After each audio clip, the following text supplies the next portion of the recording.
Hello, everybody. Welcome to the FightFit Podcast. We've got my man Neil Sjostrom on the show today. Neil is the founder of Functional Therapies, and he is opening up in Collingwood. Yeah. And you must be a busy boy at the moment with that going on. Crazy busy. I think people tell you how much work it is and you don't believe them, and then all of a sudden you start doing it and you're like, geez, this is a lot of work. All the small things, eh? Oh, so many tiny things you never think about. It's not a global business, it's a small business, but there's still so many things because you want to give the best possible service to clients you can. And there's so many little I's to dot and T's to cross. And you've got some students of yours who are working with you? Yeah, so I've lectured for a while now, and I've got 2 ex-students, so 2 graduates now. So you picked the cream of the crop and... I kind of did. I kind of targeted a couple of people that had really similar values to me. Both of them have been involved in strength and conditioning. Both of them have had a little bit of a combat sport history as well. So it really ties in well with the same sort of ethics and systems that I've implemented previously in the business. And so, I targeted them and said, would you be interested? And they jumped at it with open arms. And so, in terms of ethics, so just for a bit of background, so you're obviously a myotherapist. That's right. And what are some of your ethics and your ethos that you look for? Yeah, so I suppose the biggest difference with the way that my sort of business is set up is that we're evidence-based in terms of we don't go by hearsay and by what might work. We really look at the literature and what the evidence says and implement that with our clients. A big part of that is education as well, really educating the client as to what might be wrong with them, how they can manage it,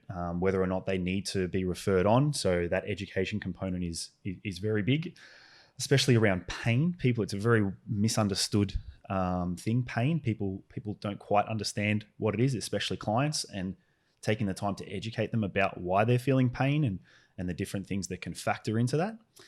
And then the other component, the biggest component of the business, is that it's always movement focused. So that strength and conditioning background, as I mentioned, really helps us tie in the manual therapies that a lot of people get, the massage components, the dry needling, the cupping, all the different things that people regularly get from other therapists. And we really transfer that into a movement focus. So making more corrective exercises, tying it into your gym work, your training, trying to make that seamless transition between rehab and actually training and getting stronger and performing better. Right. So really bring that bridge is what functional therapies is really all about. That's our main focus. And it makes sense with the name as well, Functional Therapies. Yeah. And also, as I was just telling you, I've been working with Mark Derrick, MD Strength. Yeah. The big man. Yeah. 6 days a week. And thing that I've been noticing is my technique is just shit house, and he's been teaching me how to properly do it, and I feel like I'm getting so much more out of one session knowing how to do things properly. But also at the start, the warm-ups, you get the bird dogs, those ab exercises where you like lift the arm and the leg, and it's all like just balance sort of based stuff. Yeah. And then you've got you do your pull aparts with the rubber ropes as well, and all that sort of stuff stretches you out, and it's never something that I'd ever think to do. Yeah, it's really interesting. I talk to Mark often, and we have clients that we share between each other. And we always get lost in. Mark likes to talk a little bit like me, so so we always get lost in conversation about you guys would be a great pair, health and fitness, and it's great with Mark because I can talk sort of scientifically and literature based with him about what is the right thing to do, and then we can workshop different solutions for different clients that might work. And so with a bird dog, it might be that's really activating the core and allowing you to be ready for training. And other times it might be more of a neural connection that you're making, and other times it might just be stretching you out and getting the mobility required for the actual training that's there. And so my job is being able to say, okay, how can you possibly do things around your training to make your training better, either before or after? And his job is, how can I make your training the best possible? Right. And so the two services complement each other really well. Those warm ups and stuff, that wouldn't be necessarily your wheelhouse of recovery, but also stretching out before and getting ready. And that's right. So it's sometimes the pre warm up routine, so the routine you do before you start your training, Sometimes clients don't have any of that. They don't. They start boxing. They start jumping in. They get into Dave's crazy circuit, and they haven't done anything. And so sometimes my job is saying to them, okay, here's a few things we can do to help you so you're less chance of getting injured. And then a lot of the time it's what can you do after training and in between training to actually be able to train harder and to be able to recover faster. That's really where a lot of the time gets spent with clients. And then what's like a really sort of common one that you would say that something that you almost recommend to everybody in terms of before and after? Yeah. So recovery is it's a hot topic at the moment, finding out the best ways to recover. And there's constantly new tools and gadgets coming out. I'm sure you've seen the massage guns and I have seen that. Yeah. And you've seen lots of people do crazy things to try to recover. Yeah. Because they just want that edge. But if you really look at the literature, I don't buy that massage gun. I don't buy it at all. I've seen so many people like just getting someone to put it on their ass, and it feels good and it kind of looks great. I can imagine it would feel great. Kind of looks like you're a tradie with a Makita drill and that sort of stuff. So they can be good. Look, I personally don't use them, and I definitely don't use them on my clients. But there's a purpose there, and if we look at the real evidence behind recovery, there's two what we'd call the GOATs of recovery, the Michael Jordans of recovery. And the number one undoubtable is sleep. The sleep quality and the duration that you're getting is directly linked to how well you recover, as well as being directly linked to how likely you are to get injured. So there's some studies that are out, 37%. If you've got 4 hours of sleep compared to 8 hours of sleep, you're 37% more likely to get injured from that study that's come out. I'm a big ambassador for sleep as well. Yeah, it's a great one hearing that. And also looking at the quality of sleep that you're getting. So sleep is the number one. So if someone comes to me and they're like, I'm not recovering, number one thing I do is, are you getting enough sleep? And just looking at their sleeping patterns and tracking that a little bit. A lot of really good apps you can get now to track that. And then the second one is load management, which is really stress management. So that might be, I'm not recovering. All right. Have you got a training diary? If they say no, start a training diary. That's a must. And then if they do have a training diary, and as in like an app on your phone? Yeah, you can do like a MyFitnessPal, or it might just be, you can go old school and do a handwritten diary where you just put in your sessions and what you're doing. And then you just basically look at it and go, all right, when are you doing your training sessions? Is a way that we can space them out a little bit more? Is there a way that we can do some in the morning, some in the afternoon? Is there a way that we can maybe flip the order of the sessions you're doing to try to make it fit into your lifestyle, so then you can actually get the quality sleep and recovery that you need? Beyond massage guns and ice baths and all these things that you can do for recovery, the two undisputed kings are sleep and load management, which ends up being stress management. Right. They're the two undisputable ones. And is there ways that you can find out like the quality in terms of like how much REM sleep you're getting as well? Because there's a lot of really good apps now. So many really good apps. There's one that I'm sure a lot of people probably listen to Joe Rogan and know that when he did his Sober October, they did the Whoop strap. And I have a few clients that utilize the Whoop, and that gives you really good feedback about your quality of sleep.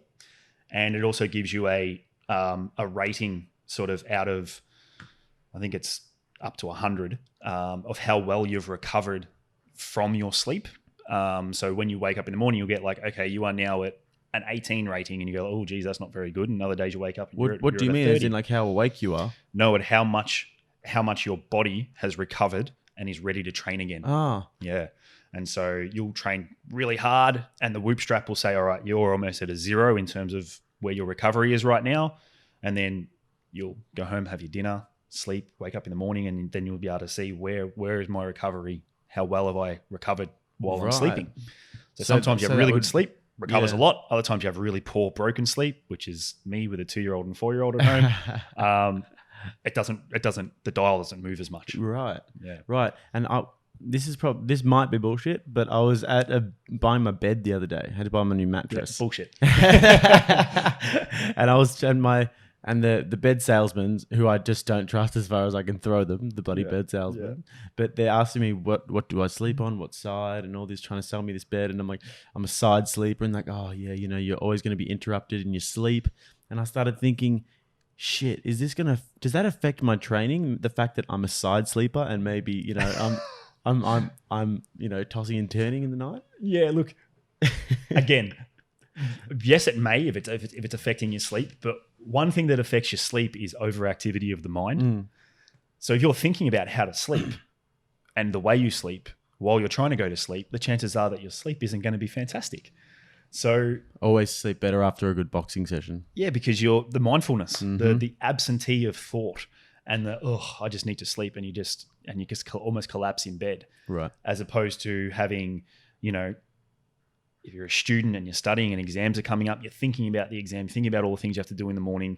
You wake up, you don't feel refreshed, even though you might have had 9 hours sleep. You still feel like you need more because the thought processes are going crazy. So I try to practice within the clinic and people I talk to is just keep things simple. Don't overthink things, because that activity of thought sometimes can interrupt everything.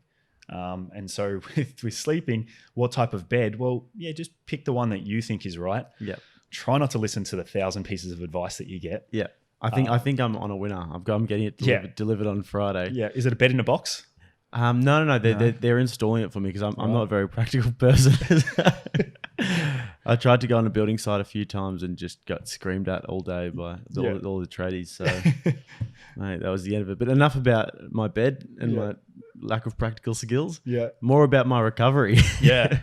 So it's the first time I've ever done like weights or anything, and Mark's being very patient with me and taking me through everything.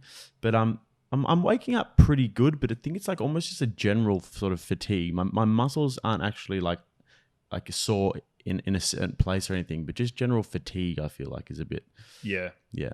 Yeah. So there are other things that you can look at, which is good because Mark does touch on these as well with his clients, is your nutrition as well. So making sure you're getting enough. Look, at the end of the day, there's 1,000 different diets. Last time I was on here we talked a lot about intermittent fasting and those sorts of things. And really the general view is that no matter what, you're still dictated by calories in, calories out, right? So if you're trying to grow and get stronger, your body has to be anabolic. So that means it has to be in a calorie surplus to do that. If you're trying to drop weight, in some ways your body becomes catabolic. And so you need to be in it. Was it you who I call it cannibalic last time? Cannibalic, yeah, I think it was. Cannibal. You could eat yourself, I suppose. Oh, God. So making sure your nutrient levels are where they need to be. Now, you can get extremely, finessed here and get down to particulars. That's definitely not my role to get into those. That's more of a nutritionist, dietitian sort of role. But really just getting your macros in order, your proteins, your fats, your carbs, eating them at the right time. After training, making sure you get your proteins in. Protein likes carbohydrates after training. So, coupling those basic macros with each other, making sure you're not eating too close to when you go to sleep, because then it interrupts your sleep and you don't recover as well because your body's still trying to go through that digestive process. Argentinians eat dinner at like 11, 12 o'clock at night. Do you know that? Yeah. They're crazy. Big steaks and all that. Yeah. I don't know how many Argentinian... My therapist, Yeah, I went to Argentina for a while and there are a lot of...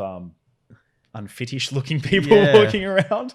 So I don't know. I think they enjoy the finer things a little bit more in life. Yeah, maybe they sleep in later as well. So I think they do. They sleep during the day, siesta too. Yeah. Are you like a big advocate for sauna? Because I'm a big sauna man. I go there once a week and I like to stretch out. Makes me feel limber, loose, sweating out all the toxins, rehydrating. Yeah. So personally, I love the sauna. Which is weird because I don't like heat. So when it's really hot, I hate training when it's really hot. I'd rather train when it's freezing cold. But I love the heat, especially the infrared sauna, because it's not like, it doesn't feel like a sweaty heat as much as it does just being more humid. So the sauna, like if we look at the literature, there's not strong evidence to say that sauna increases your muscle activity and really rebuilds muscle growth. But the strong literature is that the things that allow you to manage your stress, so the things you like doing, are the things that help you then have all those other things we already spoke about in order, like the sleep's in order, the stress management's in order. So my advice is always, if you like being in a sauna and it feels like it's good, then you should do it. Yep. If you hate it and you're like, oh, I have to go to the sauna again, but I have to do this because my coach said so, which is what happens with going in the beach at 6 o'clock in the morning from if you're in a footy team or something like that, or jumping in an ice bath.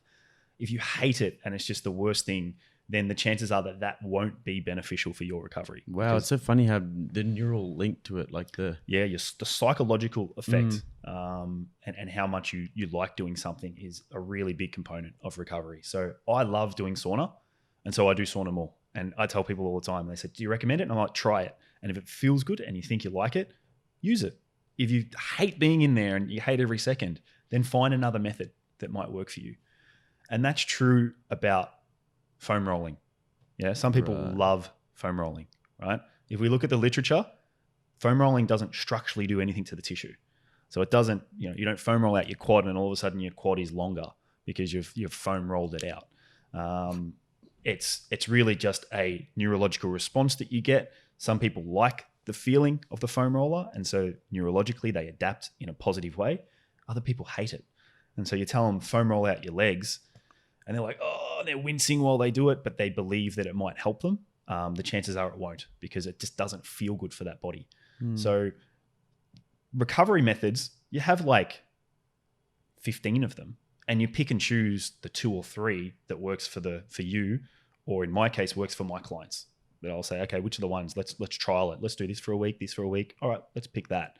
And then they've got a routine, which is what I would recommend for you with your training. Fight like early on when you're doing the load that you're not used to doing, try 2 or 3 different methods. See which one you feel better. Write your little diary about it. Yeah, I feel better this week. I might stick to that one and do that one a little bit more. And after a month, you might change because life might change. You might not have the time to do this, and you might do something different. So that's the biggest bits of advice for like recovery and the different methods that you can use.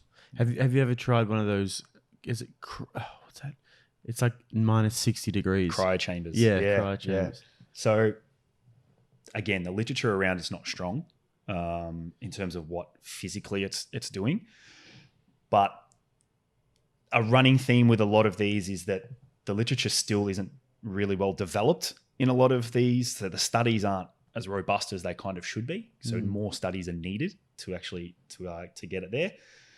But one thing that's true, have you ever done the cryo chamber? I have. Right. Once. And you convince yourself that it's got to work because it's I asked them about what it does before, and they gave me this list of like your sleep's going to be better, your mood's going to be better, your sex life's going to be better, you'll have a hot girlfriend, whatever. They give me a whole 9 yards. Well, I can tell you all that's wrong. But like, I did it, and like I didn't notice anything that was tangible, but in my head I was thinking I'm a better person. Exactly right. That placebo effect, because we've got to remember that a placebo effect is still an effect. So whether or not it's scientifically doing what you think it's doing, but you feel like it does, sometimes that placebo effect is just as good of it as an actual effect. Yeah. And the placebo effect of getting into a cryo chamber at minus 60 degrees or whatever it might be, and you're sitting there in this environment that's really foreign, and you're like, man, this has to work. Look how scientific this is. I can't see shit. Yeah, that's really powerful. Yeah. That's really powerful. Same as gloves on, and you're that's like, right. Same as jumping into an ice bath or something like that. You convince yourself that this has to work because if I'm going through this pain, this discomfort, the process of all this, it's something different. You feel like you're getting the edge. You feel like an athlete. You do, don't you? You feel like an athlete. And why do athletes do it? Because it makes them feel like athletes. Exactly. And so like a real athlete. But you go, and that's one of the other issues, isn't it? You see social media and you see LeBron James doing an exercise, and you're like, oh, well, in order for me to play basketball like that, I have to do that exercise. And everyone jumps on it. That's where sponsorship and marketing is just a beautiful thing. Yeah, like the best example of that is, do you remember the magnetic wristbands that people would wear? And Paul Pierce was a advocate for it and all that sort of stuff. And for about a year or two, everyone had them, right? And they all did this balance test and all that sort of stuff. And then about 2 years into that craze, they did a study on them and they kind of cut them open and look at the magnets and the holographs, and they completely debunked it all. And they were like, this is not doing anything it says it does. This is nonsense. And then all of a sudden the effect that people were getting were, oh yeah, I don't really feel that effect anymore. And so it was really that placebo buy-in effect. That's so funny how placebo can be like such an actual strong thing. It's so powerful. It's so powerful. But I think that the one that I have done a few times that I don't really think it's a placebo effect. I think it's pretty good is the float tank. Yes. Done that a few times, and I found that to be genuinely like, there's magnesium and then Epsom salts that sort of like help you literally physically with recovery, isn't there? Yeah. I think it's less about what's in the water. So it's not as necessarily about, even though you do get transfusion through the skin of, if you have an Epsom salt bath, it feels nice and there is some absorption of those minerals. But it's less about the minerals and the transfer of the minerals. It's more about what is the actual float tank doing? Like, what do you do while you're in there?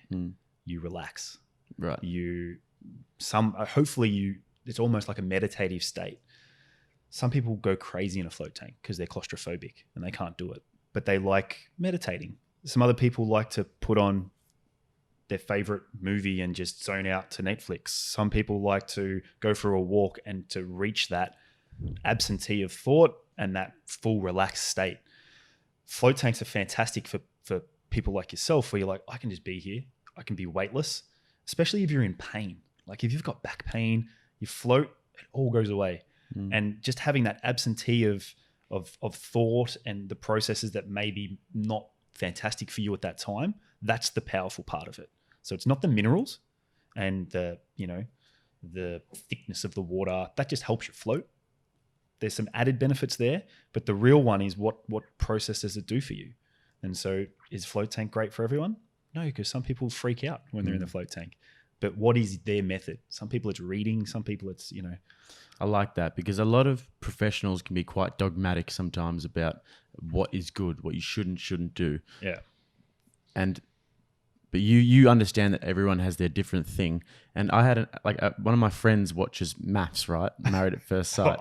And it was on the other night, and I was an unwilling observer. Oh, right. Yeah. Okay. Yeah. It just happened. You tripped and fell into exactly. maths. Yeah.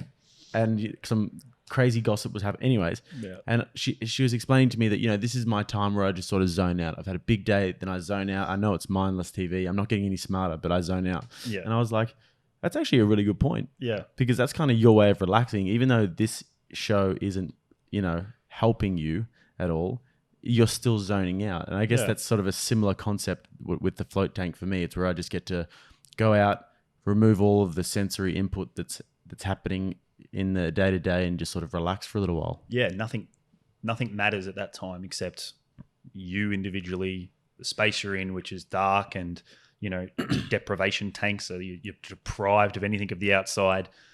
That's really powerful. That's great. And people get that from watching maths. Now, the problem is that when most people are watching maths, they've got their Facebook open and they're tweeting about whatever and doing all this different stuff. So their mind's going crazy. So they finish that and they feel more stressed because they're involved in the show. Yeah, it is pretty cool. Yeah. And, that happens a lot. Like I remember I'm a big Survivor fan. Like I'm a Survivor fanatic. And I finished, when an episode of Survivor finishes, I feel like I've played the game. Like my adrenaline is running crazy. I'm thinking about all the different strategies someone should do and all the different gameplays and what I would do if I was in that situation. And it's like a workout, Yeah. That's not a really good one for me Right. for if I was looking for like recovery. But maths would be, because I just sit there and zone out to it. Mind-numbing sort of stuff. Yeah. But I do love the float tank. And I feel like the first time I did it, I was in there for an hour and it was almost like this transcendental sort of experience where you kind of forget where you are. And in a way, I felt like it really, really helped with my physical recovery, because I got out of there and I felt refreshed. Walked outside and I just sort of felt like I hadn't seen the real world in like hours. It was awesome. Yeah. Like if you're doing the things that you should be doing to physically recover, so you're keeping your mobility where it needs to be. So that doesn't mean you have to stretch every second of the day, but you should be moving your joints through ranges of motion every day. Yeah. And so especially if you're coming in doing squats or deadlifts, then you should be moving your back, your hips, your knees, your ankles, because you're then going to be loading them. So you should be moving them regularly. If you're doing those things to structurally keep yourself where you need to be, then the number one focus is just mentally where you need to be. So what makes you mentally relax, switch off when you need to be able to switch on when you need to. Some people can't switch on. You see it, like fighting is a perfect example. Some people that just, Cowboy Cerrone, Yep. right, with his McGregor fight.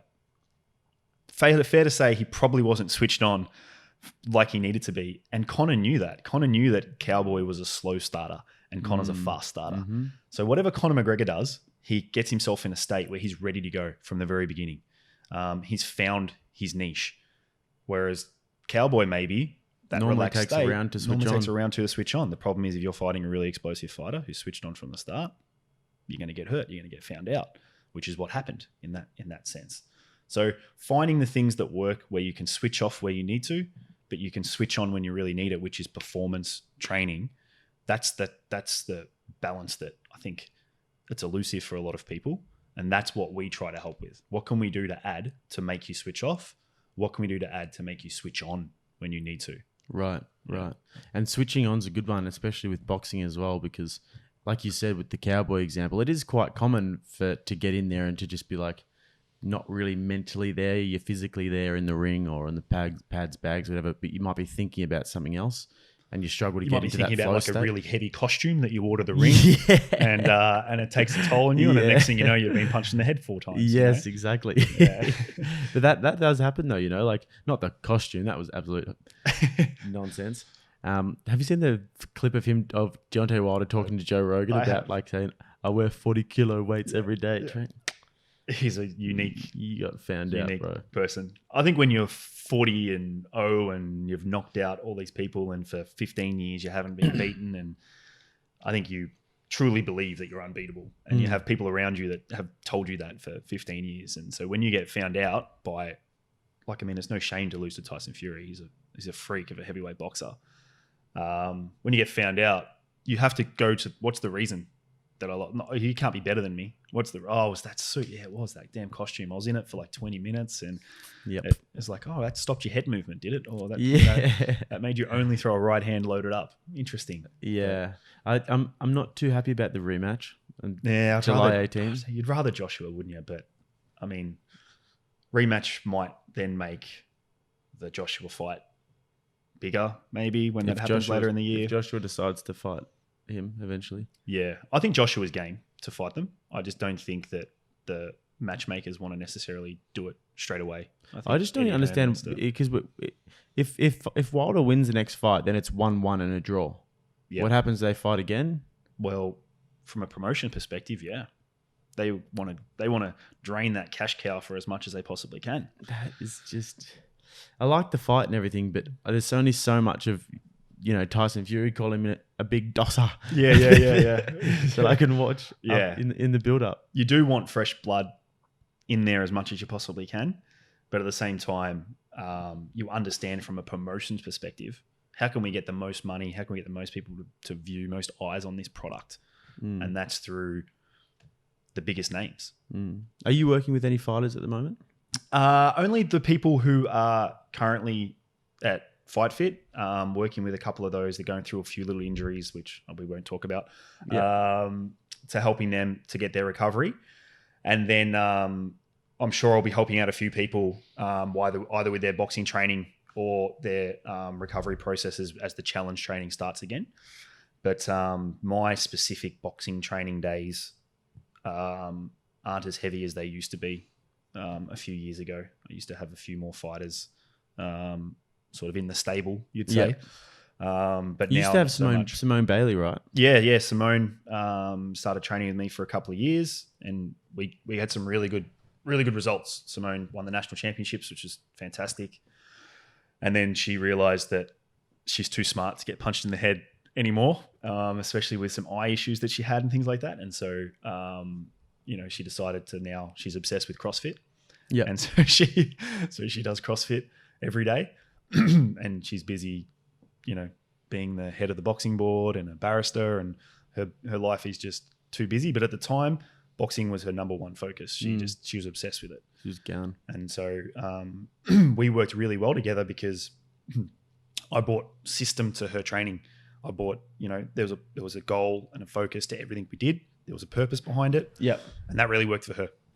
But other people just like to come in and train and not think of anything and just smash the bags and spar hard and do all that sort of stuff, which is fine. That's just not my style. My style is very purposeful driven. And I suppose it lends itself to this business as well. I find that I'm very goal orientated as well. Like I need to have something at the end of the line that I'm working towards. Yeah. If I want to do well, otherwise I'll probably just like stagnate. Yeah. Yeah. And not everyone's like that though. Yeah. Some people just like to come in, tell me what to do, coach. Tell me what to do. I'll just follow and say yes, and I'll do it. And sometimes that works really well. And other people are like, well, tell me why I'm doing this. Tell me what's the next step. What are we working towards? And they want to be part of the plan. So having those different styles or knowing a whole bunch of different therapists, coaches, nutritionists that can complement that athlete's mindset. Right. That's one of the big goals. Yeah. That's one of the big goals or the big benefits of having a network around you, which is fantastic at FightFit because there's so many different styles of trainers, different services. We've got myself and my business. We've got Mitchell and physiotherapy. We've got Mark and his strength center. We've got Sheck and his kids program. We have so many different things here that we can kind of refer in-house, which is fantastic. And so that's why I'm really excited with opening in Collingwood because it continues the partnership with FightFit, which is only gone well. I've now been in partnership with FightFit for over 5 years. So it's only going to strengthen, especially with the opening of Moorabbin. And we'll be looking at continuing it through there at some stage as well. So it's only going to grow, which is exciting, really exciting. So you see yourself having a position at Moorabbin as well? Yeah, I think I'll be taking a couple of classes there maybe. And I think that hopefully by the end of the year, we may have an announcement as well. Awesome. maybe by the end of the year. That's good because it'd be good to have like these sort of partnerships at all of the different FightFit locations. Yeah. To just people know that if they're a member at this gym, they can also have access to, functional therapies and stuff as well. Yeah. Obviously, it's a separate entity in a way, but, and they have the same sort of opportunity at Moorabbin as well or at Collingwood. Yeah. And I think it really helps. And I know from when I was training a lot before I was in the therapeutic world, it helps so much when you can go to a therapist and they know what you do. So you don't have to explain them, oh, well, I box. And then they look at, I'm not sure about boxing training, what it consists of. You've just got to look out the window. Yeah, exactly right. I'm like, well, I box every day. Like and then we all know that my business, we know what it entails in the training. And so we've got specific protocols that we'll implement with people that are boxing. We know the problem areas that you have. Same as, resistance training, we understand it. And so we don't have to ask 1,000 questions about it because we know the things that occur because we're familiar with it. And that's really big. Like it's really annoying. You go to a therapist and you have to explain what you do and they kind of look at you and they don't really understand it and they kind of treat you a little bit differently. And so having that familiarity with the movements is a really big bonus. Right. And so that's why, I've worked with FightFit for so long because it goes hand in hand with my training, my background, the business that I run, specifically catered to combat sport athletes, power athletes, strength training athletes. That's the service that we offer. Well, I mean, all encompassing, isn't it? And perfectly within your demographic. I was telling you that I went to a myotherapist for the first time when I was in Brisbane a few weeks ago. Yeah. His name was Marco, Peruvian dude, very nice guy. He was doing the pressure points, the trigger points, I think it is, where you like put your elbow or whatever in there. And my hips, when he put it in this certain point in my hip there, like glute, and the pain was just shooting into my hamstrings. Yep. And it was like the most bizarre feeling. I've never been to a myotherapist before. And apparently my hips are quite problematic. Yeah. Well, a lot of things can be problematic. It's just a matter of finding what the individual one that works for the certain client. Sometimes trigger point therapy is really beneficial. Other times it's, sometimes we don't do any massage work. It's just about the advice and about the lifestyle and do corrective exercise and movements, and that's the session. It's not always jump on and do massage. It changes depending on what the person needs. So people always ask me, what's my therapy? I'm like, well, it's hard to explain because it could be so many things depending on the person that's in front of you. But we try to use, thorough assessment. We use a range of modalities, a range of techniques to be able to help. We look at the lifestyle management and advice that we can give. We get you moving as much as you possibly can. And then we make sure that wherever we can, we educate and we use the evidence to inform those decisions, not just grab a massage gun because it looks cool. Yeah. Actually wait and see what the evidence says. And give somebody like a long lasting, means of I guess, maintaining the advice that you've given them, maintaining like a healthy sort of. Yeah. And one of the real take home messages, which is a good one to sort of summarize in a way, is that like injury only happens when demand exceeds capacity. So when you're asked to do something more than you can actually do. And so what's the best way to stop yourself from getting injured? To be able to do more. So then the demands don't exceed that.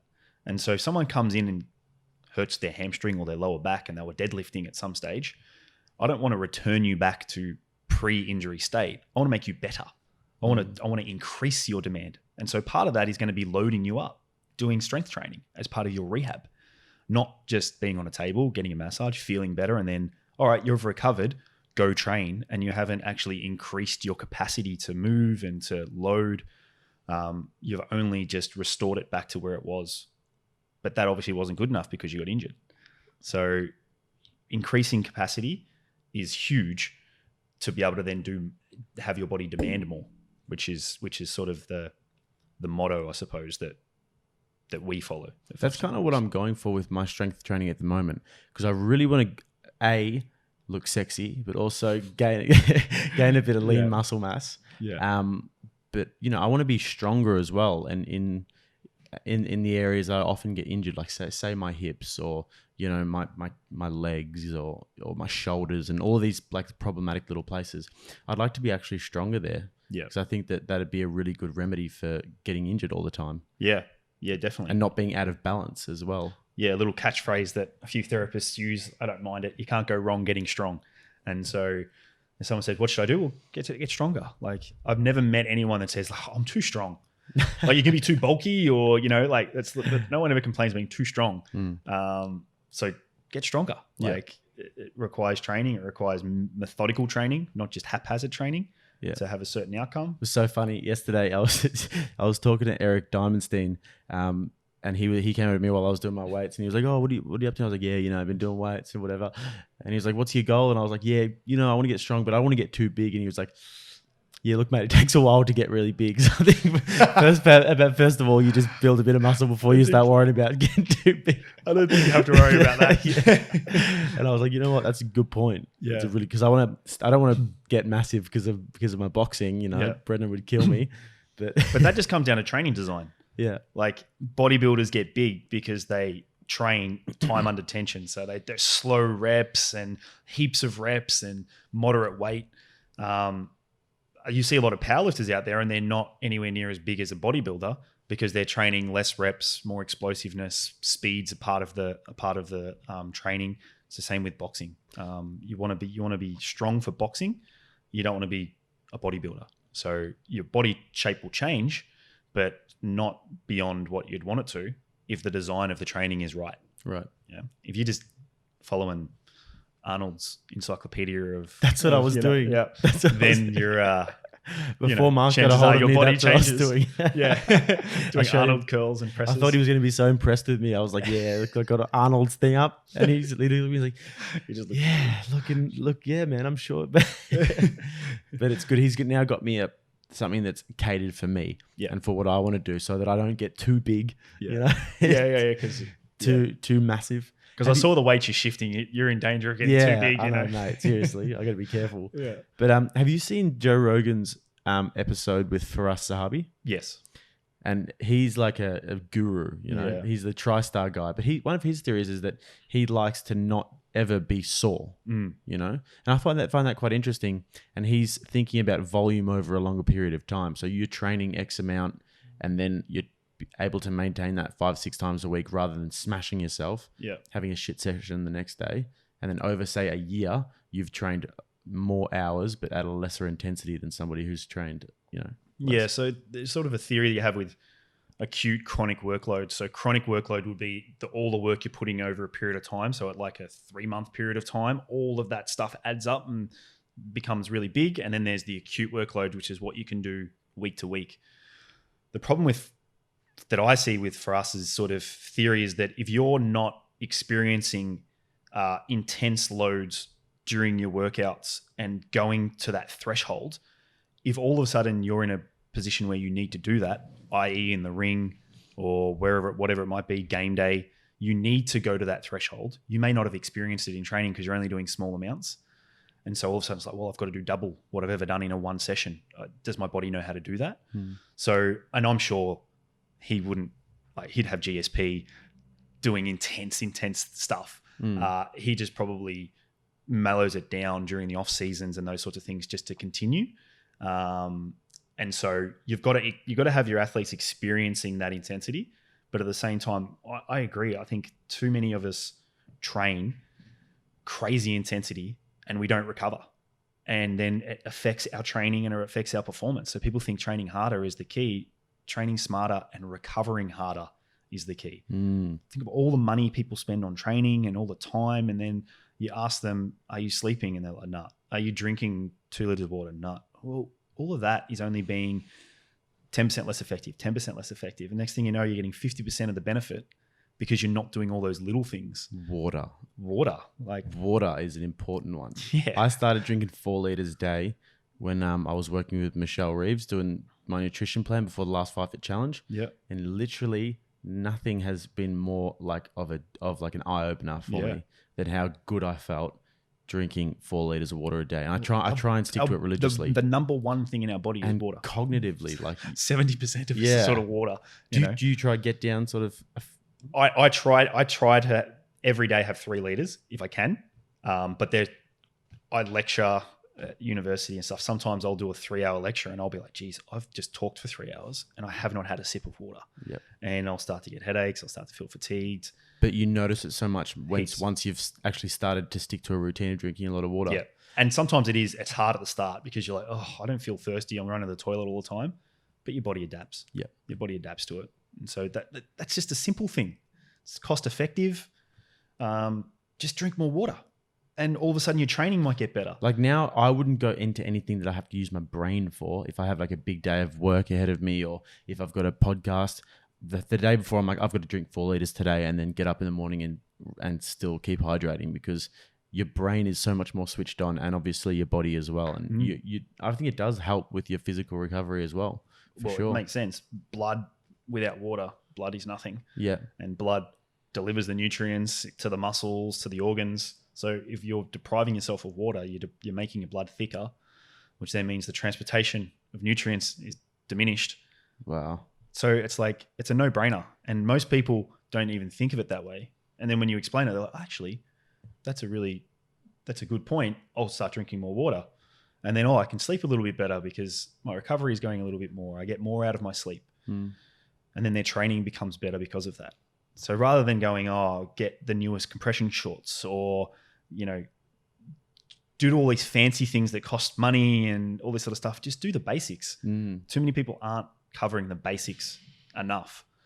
And if you do that, then you can look at all the little 1%ers, the supplements, the different little things that you can do to try to get your recovery where it needs to be and train better. But, they'll say you can't outrun a shit diet. You can't out-train not doing the basics. You have to do the basics right. Then you can train harder to go forward from there. So Neil, what is the process from here?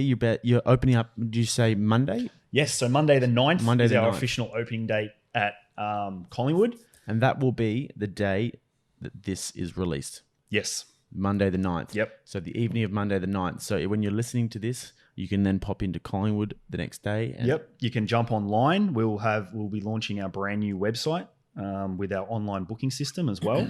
So it's functionaltherapies.com.au. We'll link that to this post. You can book online. We've got a blog up all about recovery strategies. So everything we've talked about today is up on the blog. You can follow us on social media. Always putting up little videos. There'll be heaps of content about, especially combat sport and power athletes, things to do with their recovery and how to help. There'll be a lot of video content going up. This year's going to be a big year for content, a big year for driving the business, which hopefully will be helpful for listeners and viewers. Hopefully they can take a couple of tips and help themselves not get injured. Yep. Hopefully. So Functional Therapies on Instagram and Facebook as well. Yep. Instagram, Facebook. Make sure you guys get on there because there's some great free advice that you can just sort of tune into their Instagram. Neil posts a lot of great stuff. I'll help repost that stuff as well on all the FightFit podcast stuff because people love to hear that stuff. Yeah. Get yourself a bit sexier and bigger first. Yeah, I will. And then I'll start doing and then a shirt off post would be great. Yeah. And then I can have one of your polos and start modeling for it. Exactly right. But I would seriously recommend it, guys. Everybody at FightFit here, we care a lot about, people doing well. We want to see everyone do their best. Same with Functional Therapies and MD Strength and everybody. So, Neil, thank you very much. Thank you. And see you later, guys. See ya. Bye.